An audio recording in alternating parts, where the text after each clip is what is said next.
कल एक प्रश्नकर्ता ने प्रश्न किया कि हम प्रायः बहुत महापुरुषों को देखें कि बहुत बुरा कष्ट भोगना पड़ता है संतों को, ऐसा क्यों? बड़े बड़े पापी हैं ऐसे उनको कुछ नहीं कष्ट होता, और संत जो भजन कर रहे हैं उनको बहुत ही कष्ट होता है, ऐसा क्यों होता है? ऐसा इसलिए होता है, उसके दो कारण होते हैं।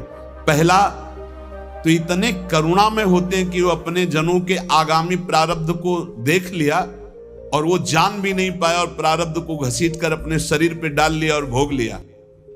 इतना करुणा में हृदय होता है कि अनंत माताओं का हृदय भी उतना करुणा में नहीं होगा।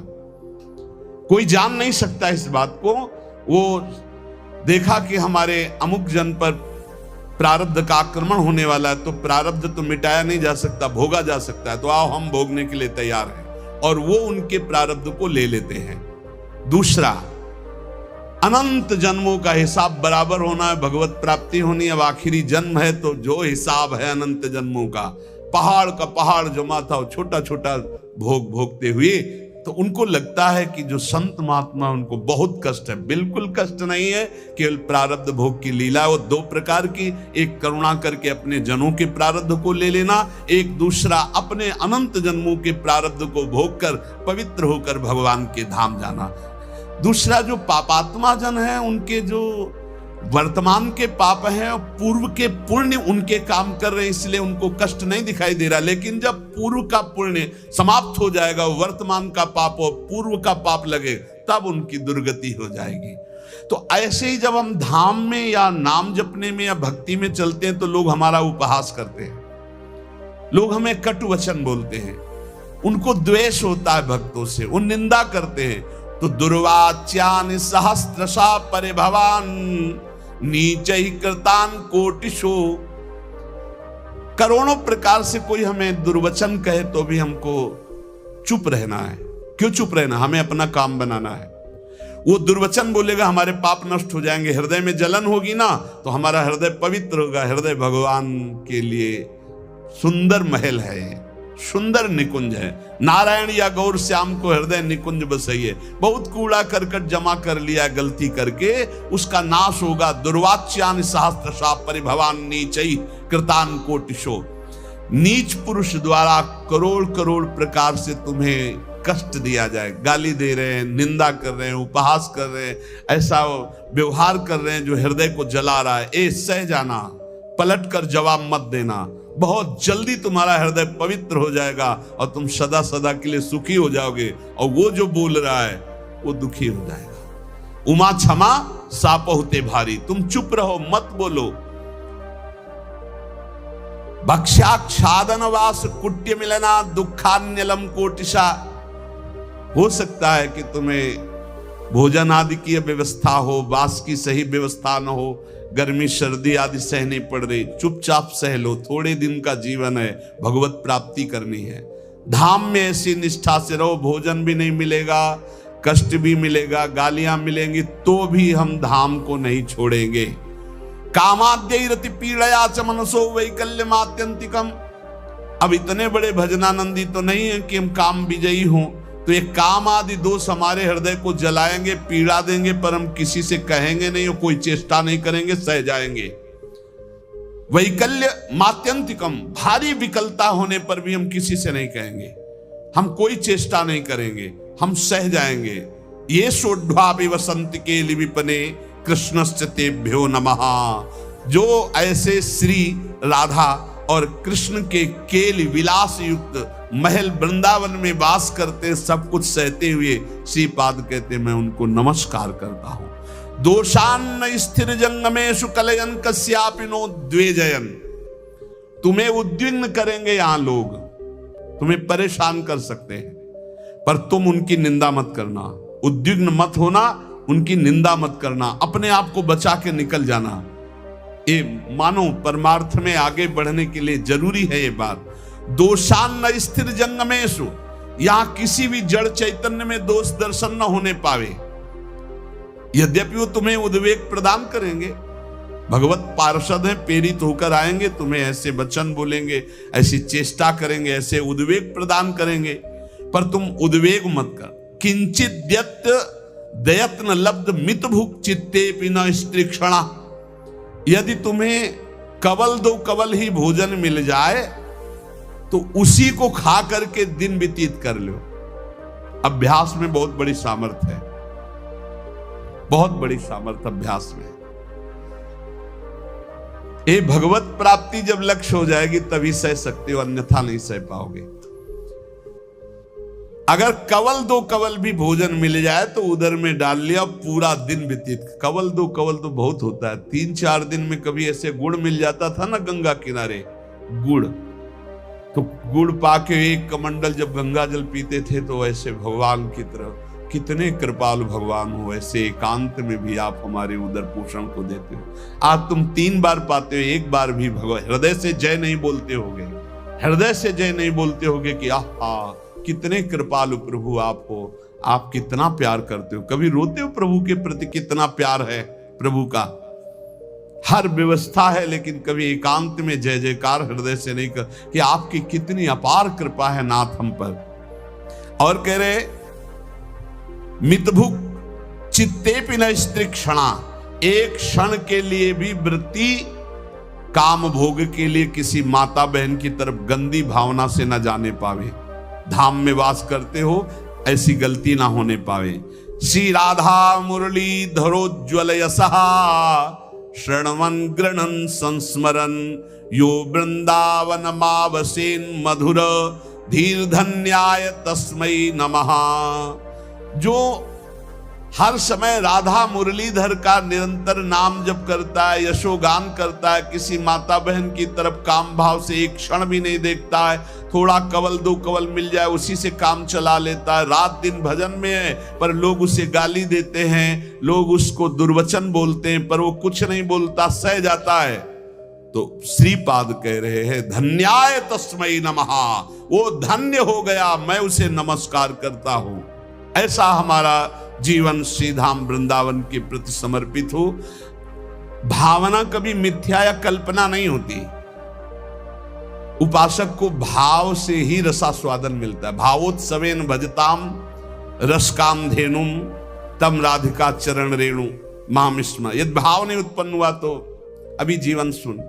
साधना की अवस्था में आपको लाभ मिला है क्या? भाव। भाव साधु को, साधक को, भक्त को, उपासक को उपलब्धि हुई है तो क्या उपलब्धि हुई? भाव। जैसे ज्ञान मार्ग में भी भाव है, ब्रह्म भाव, भगवत भाव में है सखा भाव, दास्य भाव, वात्सल्य भाव, गोपी भाव, सहचरी भाव, भाव की प्राप्ति होना। श्रद्धाहीन, मिथ्याचारी, मनमानी आचरण करने वालों को भाव का परिचय ही नहीं है, जानते ही नहीं कि भाव क्या है। सच्ची मानिए, जिस दिन आप भाव में डूबने लगेंगे आपको कहीं जाने आने की जरूरत नहीं। यहां के ठाकुर का दर्शन नहीं हुआ तो विश्व में कहीं भी दर्शन करे और शांति नहीं मिलने वाली। इसलिए जो भगवत कृपा पात्र होते हैं अंतर में घुसना प्रारंभ कर देते हैं, अंतर्मुख होकर के अपने हृदय देश के ठाकुर के दर्शन की चेष्टा करते हैं। हृदय के भगवान का साक्षात्कार हो गया तो सर्वत्र होगा, और सर्वत्र घूमे आप हृदय के ठाकुर का साक्षात्कार नहीं तो कुछ हाथ नहीं लगेगा। करके देख लो, मन चराए आओ, मन को घुमाए आओ, आंखें चराए आओ, लेकिन हृदय के ठाकुर का साक्षात्कार नहीं हुआ तो विश्राम नहीं मिलेगा। देखो, ये भाव राज्य है, इसमें स्थूल से सूक्ष्म, सूक्ष्म से सूक्ष्मतर और सूक्ष्मतर से सूक्ष्मतम में प्रवेश होता है। ये दिव्य भावना का लोक है। स्थूल, सूक्ष्म, कारण, भाव, चिन्मय, 5 भेद है। पहले स्थूल भाव बनता है। कैसे? शरीर से प्रकट सेवा में खूब तन्मयता, शरीर से जैसी आज्ञा हुई जहां हमें खड़ा कर दिया गया वही शरीर प्रधान।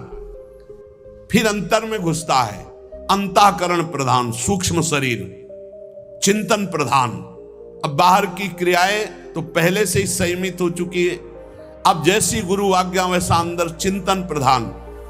फिर कारण स्वभाव प्रधान हो गया। या जो पर्यो मोहि सहज स्वभाव, श्री हरिवंश नाम रस चाओ, श्रुतौ राधिका कीर्तिरंता स्वभावे। अब उसका स्वभाव बन गया भगवत लीला गाना, भगवत लीला सुनना, भगवत नाम जप करना, भगवत कीर्तन करना, भगवत सेवा करना। तब प्रकट होता है भाव। स्थूल सूक्ष्म कारण तीनों का परिवर्तन जो कर दे उसका नाम भाव।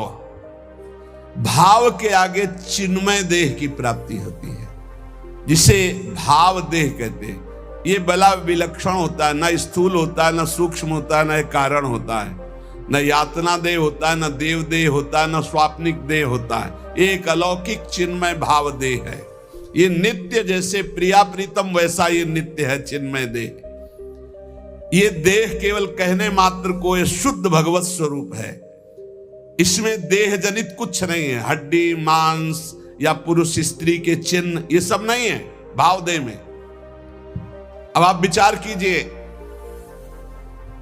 ये जो लीलाएं हैं ये चिन्मय देह से हो रही है, जहां ना स्त्री चिन्ह है, ना पुरुष चिन्ह है, ना रक्त है, ना मांस है, ना मज्जा है, ना हड्डी है, ना विकार है। निर्विकार चिदानंद चिन्मय देह। कैसे जानोगे कैसी रास हो रही है? यहां देह और देही का भेद नहीं, जैसे आत्मा अलग है देह अलग है। यहां माया का पर्दा नहीं है, यहां बहिरंग प्रकृति का प्रवेश नहीं है, यहां अंतरंगा योग माया का भी प्रवेश नहीं है।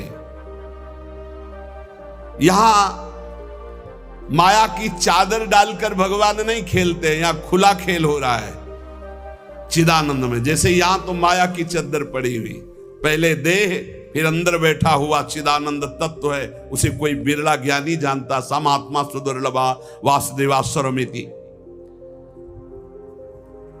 इस चिन्मय भावदेह की जब प्राप्ति होती है तो केवल प्रिया प्रीतम के मिलन आनंद की व्यवस्था करना और उसी आनंद में पूर्णानंद में डूबना।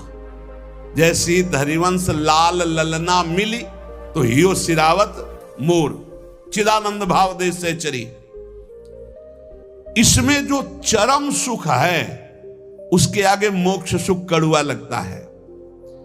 यह रहस्य तभी खुलता है जब दिव्य लीला राज्य के भावरस में डूबे हुए किसी भावुक महापुरुष की शरणागति मिल जाए और उनकी बताई हुई उपासना के क्रम से स्थूल शरीर, सूक्ष्म शरीर, कारण शरीर तीनों से परे भाव, भाव से भी गाढ़ भाव दे चिदानंदमय की प्राप्ति, तब इस लीला में प्रवेश हुआ।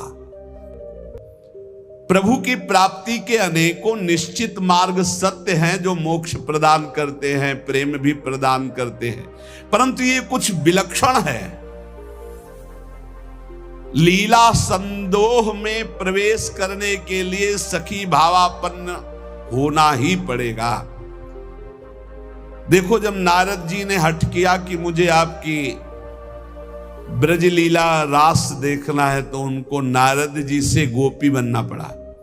अर्जुन जी को भी गोपी बनना पड़ा।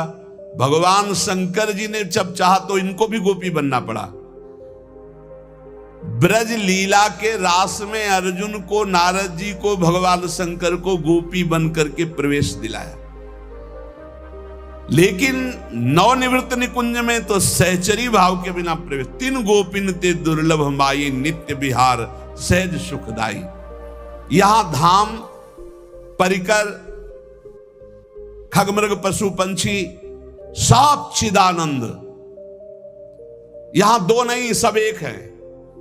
प्रिया, लाल, खग, मृग, पशु पंछी, वृंदावन, सहचरिया, सब का सब एक ही परम तत्व, हित, प्रेम। प्रेम, ये प्रेम का वैभव। इस नित्य परिकर में भाव देह से सम्मिलित हुआ जाता है। भाव देह के बिना रास और विलास, ये परम गुह्य रहस्य है, इसे कोई नहीं जान सकता। ये तर्कों के द्वारा, विद्वता के द्वारा, शास्त्रों के द्वारा प्रमाणित नहीं किया जा सकता, क्योंकि जितने प्रमाण दोगे सब योग माया के अंतर्गत होंगे। योग मायातीत, पहले तो मायातीत, मलिन त्रिगुण माया, सतोगुण, रजोगुण, तमोगुण, फिर इससे भी विशुद्ध जो योग माया है उसके ऊपर जब जाओ तब नवनिवृत्त निकुंज का रस। न लोक संग्रह है, न जगत के प्राणी हैं, न जगत की भावनाएं हैं, न जगत का भोग है। एक अलौकिक दिव्य धाम नवनिवृत्त निकुंज,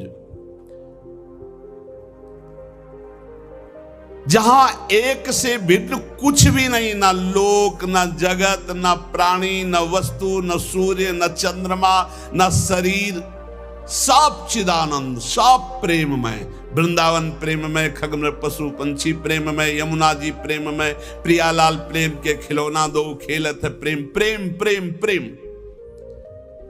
और चिदानंद देह को सुन चुके हैं आप, निर्विकार, स्त्री पुरुष चिन्हों से रहित, चिदानंद में देह तुम्हारी, विगत विकार जान अधिकारी।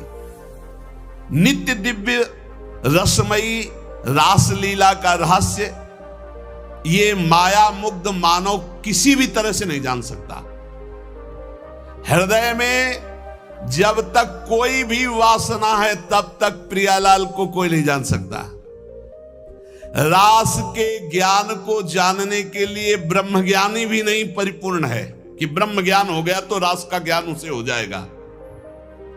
बड़ा खींचातानी करके वो कहते हैं आत्मविलास हो ऐसा, ये अलग देश है। अगर एक खींचातानी वही ज्ञान से होता तो परम ज्ञानी जो महान पुरुष श्री सुखदेव जी हैं वो सीधे आत्मविलास का वर्णन करते।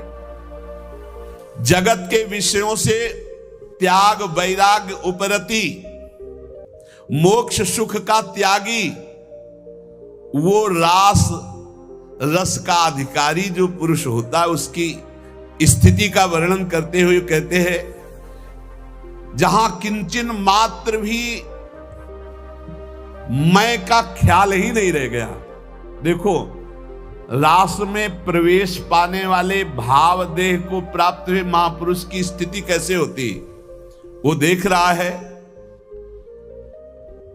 मेरे द्वारा होता जो कुछ करते वो सारा भगवान, मैं न रहा मेरा न रहा, करता कौन कहां अभिमान।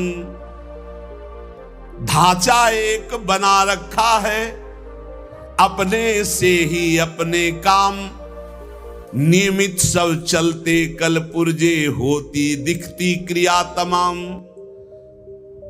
केवल ढांचा दिखाई दे रहा है, अंदर सिर्फ भगवान बैठे हुए हैं। अब जो कुछ हो रहा है वो सिर्फ भगवान कर रहे हैं। ढांचा दिखाई दे रहा है व्यक्ति का, वो अंदर बैठा है परमात्मा, वही सब कुछ करा रहा है। तुमने जो कहलाया मुझसे वही कहा मैंने अविकल, तुमने जो करवाया मुझसे वही किया मैंने निश्चल। तुमने जो सिखलाया मुझको सीखा मैंने वही सकल, तुमने जो दिखलाया मुझको देखा मैंने वही अकल। ये जो कुछ भी कहा क्रिया सीखा देखा मैंने प्रीतम, सो सब तुमने ही अपने में अपनी की लीला उत्तम। तुमने जो कहलाया मुझसे वही कहा मैंने अविकल, तुमने जो करवाया मुझसे वही किया मैंने निश्चल।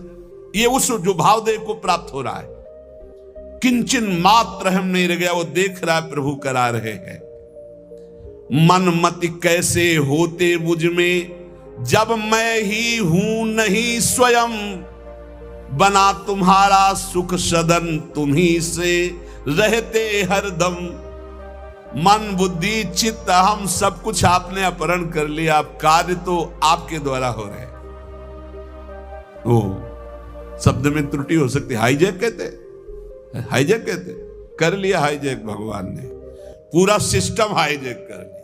मन बुद्धि चित्त अहंकार इंद्रियां सबको भगवान ने, अब वो दिखाई दे रहा है केवल ढांचा करता हुआ, लेकिन क्रिया।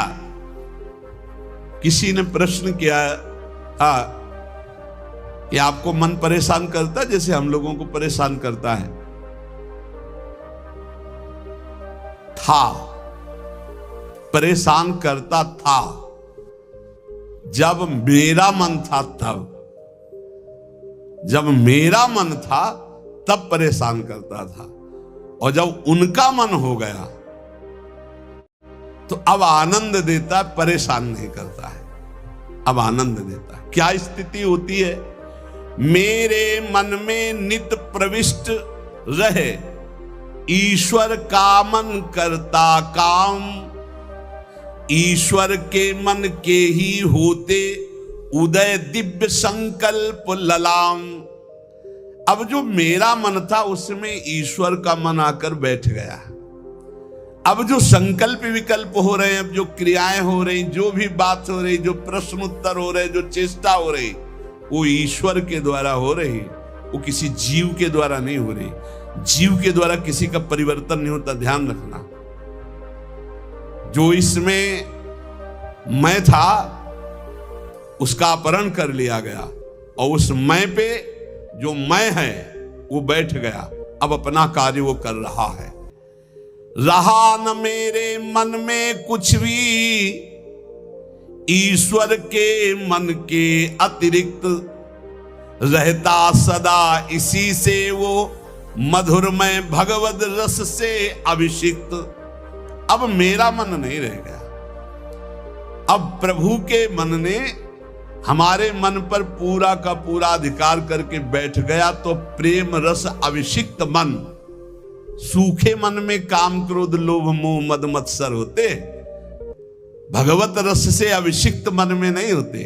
परेशान भूखा आदमी करता है, तृप्त आदमी तो आराम करता है। अब श्री राधा जुग चरण निवास, अब तृप्त हो गया, अब इसके भागने की जगह नहीं बची है। मेरे मन को नित्य बनाए रखते प्रभु निज मन का यंत्र, करते उससे अपने मन की मनमोहन वे परम स्वतंत्र। रहा न कोई मुझ में करने वाला अब सुचि असुचि विचार, अंतर्द्वंद मिट गए सारे, मिटे मोह के सभी विकार। एक ने कहा कि हमने आपको जान लिया। नहीं भाई, नहीं जान सकते। छाती से लगे रहो फिर भी नहीं जान पाओगे, छाती से लगोगे फिर भी नहीं जान पाओगे, वचन से लग जाओगे तो जान जाओगे, वाणी को पकड़ लो उसके अनुसार चल दो तो जान जाओगे, नहीं जान पाओगे। प्रभु के मन में निज को खोकर मन हो गया अमन मेरा, उठा असत आशा तृष्णा का ममता का सारा डेरा। अमना हो गया मन, कुछ नहीं चाहिए। जब बहुत बड़ी वस्तु मिल जाती है तो उसके पाने के बाद कुछ पाना बाकी नहीं रहता, उसके जानने के बाद कुछ जानना बाकी नहीं रहता। एक बार चित्त को लगाओ तो, एक बार प्रभु में लगाओ, फिर जब प्रभु तुम्हारे चित्त को स्वीकार कर लेंगे तो क्रीड़ा करते अब मन में स्वयं प्रीतम इच्छा अनुसार करते रहते नित उसमें, उससे वे अब स्वच्छंद विहार। अब मन रूपी भवन में हमारे प्रीतम स्वच्छंद विहार कर रहे हैं। जितनी भी मलिनताएं थी, जितनी भी इच्छाएं थी, वो प्रभु से विमुख होने के कारण, और जब प्रभु पधारे मन में सब अपने आप खत्म। क्रियाएं वैसे ही हो रही। मेरा जो कुछ था सब ही पर हुआ, एक उनका अधिकार, वे ही अब सब कुछ बने। प्राण हृदय मन प्राणाधार। भगवत प्रेमी महात्मा के प्राण कौन? प्रभु। मन कौन? प्रभु। तो प्राणाधार कौन? प्रभु। हृदय कौन? प्रभु। स्वयं प्रभु बन जाते हैं। रहे कहीं भी कैसा भी यह देह, पांच भौतिक सविकार, सविकार, मैं उनमें वे मुझ में, वे मैं नित्य निरंतर एकाकार। ये भावदेह में पहुंचने की स्थिति। मेरे द्वारा बोल रहे हैं केवल मेरे श्री भगवान, मेरे द्वारा छेड़ रहे हैं वे मीठी मुरली की तान, मेरे जीवन में अब तो एकमात्र उनका ही स्थान, अतः उन्हीं का होता मुझ में क्रिया नित्य क्षुद्र महान। क्रिया क्षुद्र हो या महान हो, वे उन्हीं भगवान से हो रही। अब मैं मेरा कहीं अस्तित्व नहीं रह गया। इस स्थिति में भाव का प्रादुर्भाव हो जाता है और भाव देह की प्राप्ति हो जाती है। तो कह रहे इस लोक में आराध्य देव से भिन्न कहीं भी जिसकी ममता नहीं है, उसके लिए कोई संसार नहीं है, उसके लिए कोई प्राणी नहीं है, यहां तक कि अपना भी अस्तित्व नहीं रह गया। देखो साधना को समझिए, अपना भी अस्तित्व नहीं रह गया, तब वो नित्य दिव्य रास लीला का रहस्य उसके हृदय में स्वयं प्रकाशित हो जाता है। ये माया मुग्ध मानव अपनी बुद्धि लड़ाकर रास को समझना चाहे तो कदापि नहीं। कौन अधिकारी है? बोले जिसका इस लोक में कोई भी नहीं है, अपनी ममता कहीं नहीं है, जगत में पूरे ना कोई प्राणी पदार्थ में, यहां तक कि अपना भी अस्तित्व खो गया, वो रास का अधिकारी। इसीलिए कई बच्चा के पेट, बच्चा बन जाओ, आचार्य शरणागत हो जाओ, स्थिति वो प्रदान कर देंगे। हृदय में जब तक थोड़ी भी वासना का अंधकार है, वो इस रास के ज्ञान से आलोकित नहीं हो सकता है। जगत के विषयों से त्याग वैराग्य उपरति के अनंतर रसिक महापुरुष की विशिष्ट कृपा, तब वो रास रहस्य का ज्ञाता होता है। श्री श्यामा श्याम की किंचित कृपा से रहस्य प्रकाशित होता है। ये लोक नहीं रह जाता, मृत्यु लोक नहीं रह जाता उसकी दृष्टि में, ये सब दिव्य वृंदावन हो जाता। कहीं भी हो रहे उसकी दृष्टि वृंदावन में ही रहती। उसका दिव्य रास लोक अलग अलौकिक उसके नेत्रों में छाया रहता है। हमारा हृदय तो वासना से ग्रस्त है, दिव्य लोक की बातों पर विश्वास ही नहीं है, पाप की तरफ ही आकर्षण है, यही सुख दिखाई दे रहा है, इस माइक जगत को ही सत्य मान रहे हैं। अरे अभी माइक जगत को त्याग करके योग माया के आवरण को भेद करके आगे बढ़ना। रास में जहां श्री श्यामा श्याम व्यवधान रहित अद्भुत रास रंग में मगन है, ये माया का आवरण और योग माया का आवरण हटे बिना वहां प्रवेश नहीं होता है। वहां का वस्त्र, वहां के शरीर, वहां के खेल सब व्यवधान रहित मायातीत योग मायातीत दिव्य प्रेममय है। वस्त्र भी प्रेम के, वस्त्राभूषण भी प्रेममय। ये नित्य परिकर जो प्रिया प्रीतम का है, इसी के आश्रय से इस परिकर में प्रवेश होता है। ये जो सखियां आई, श्री स्वामी हरिदास जी महाराज, ललिता सखी जी, श्री हरिवंश महाप्रभु हित सजनी जी, ये जो नित्य परिकर है किशोरी किशोर का, इन्हीं की कृपा से इधर सोच बढ़ती नहीं, कल्पना भी नहीं कर सकते आप। संभाव्योपि विरंचि नारद शिवो स्वयं भुवाद्यैर नया। इतना आवरण माया का है, इसी को भेद पाना बड़ा कठिन है। देखो उस दिन कह रहे थे काल के भी महाकाल जिनकी सेवा में रहते हैं, यहां लिखा है जहां काल के भी महाकाल नित्य कालातीत प्रभु दैन्य भाव लिए हुए विराजमान हैं। दैन्य भाव, यद्यपि सकल लोक चूड़ामणि दीनपन को माने, प्रीति की रीति रंगीलो ही जाने। इस खेल में, प्रेम पथ में, रास रस में, माया की गोद में बैठ करके और इसको समझना चाहे असंभव। बिना ब्रजरज का सेवन किए, बिना ब्रजरज उपासक रसिकों का संग किए, हम सोच भी नहीं सकते कैसे रास का क्या स्वरूप है। जब किसी रसिक महापुरुष का आलिंगन प्राप्त हो, आलिंगन का तात्पर्य तुरंत बाहरी भाव में आता है, कि वो हमको गले से लगा ले, लेकिन यहां इस आलिंगन की बात नहीं कह रही, तदात्म की बात। आप में समा गए, कोई रसिक महापुरुष आप पर कृपा करे और हृदय से आपके हृदय का आलिंगन कर ले, और आप पूर्ण त्रिभुवन में काम विजयी हो जाएं। कोई त्रिभुवन में मृत्युलोक की सुंदरता, क्या देव गंधर्व लोक की भी सुंदरता, ब्रह्मलोक की भी सुंदरता आपको आकर्षित न कर पावे।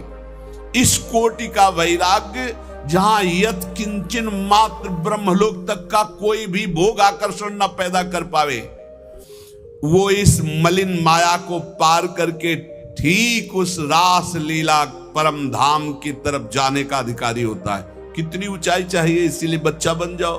बहुत ऊंचे नहीं बन पाओगे, बच्चा बन जाओ। साधारण मानव समाज अपने धर्म में तो चल नहीं पा रहा, वर्णाश्रम धर्म की तो बात ही दूर हो गई, वैदिक सिद्धांतों तक तो पहुंच ही नहीं हो रही है। धर्म का जब तक पालन नहीं, तब तक पाप वासना भ्रष्ट किए हुए कैसे कोई समझेगा प्रिया प्रीतम की बात। इसीलिए बड़े भाग्यशाली हैं अपने लोग जो प्रिया प्रीतम की बात कथन सुन। ये सब महामहिम बातें ये सुनने को नहीं मिलेंगी, नहीं मिलेंगी।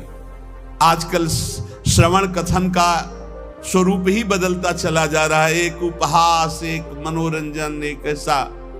ये जो मायाकृत है, कैसे जानेंगे रास, कैसे जानेंगे भगवान की प्रेम विलास को।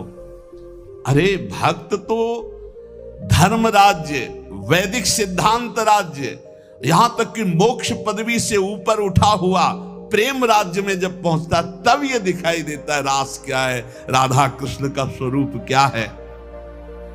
भावलीला में मानवीय कर्म चेष्टा का प्रवेश ही नहीं है। ये मानव जगत आदर्श के शिखर तक मानव कर्म पहुंचते हैं, रासलीला में नहीं।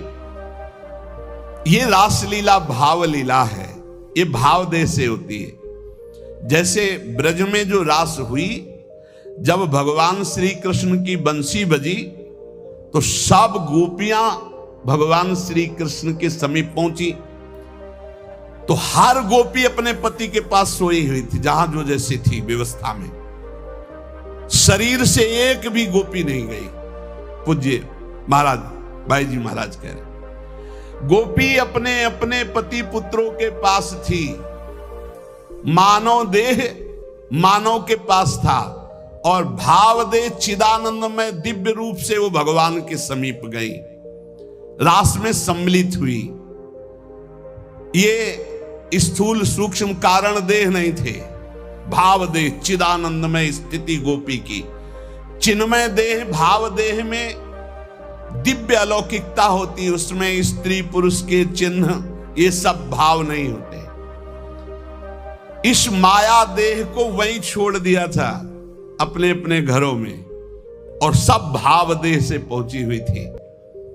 पूज्य भाई जी महाराज इसमें लिखे, आत्माराम श्री कृष्ण का आलिंगन आत्मा से होता, देह से नहीं। वो आत्मदेह स्वरूपा गोपांगनाएं थी। इसलिए प्रभु को जो रास विलास में तो कहा स्व प्रतिबिंब विभ्रमा, जैसे बालक अपने प्रतिबिंब से खेलता है, अर्थात सब श्री कृष्णमयी चिदानंद देहधारी गोपियां थी, कोई लौकिक स्त्रियां नहीं थी।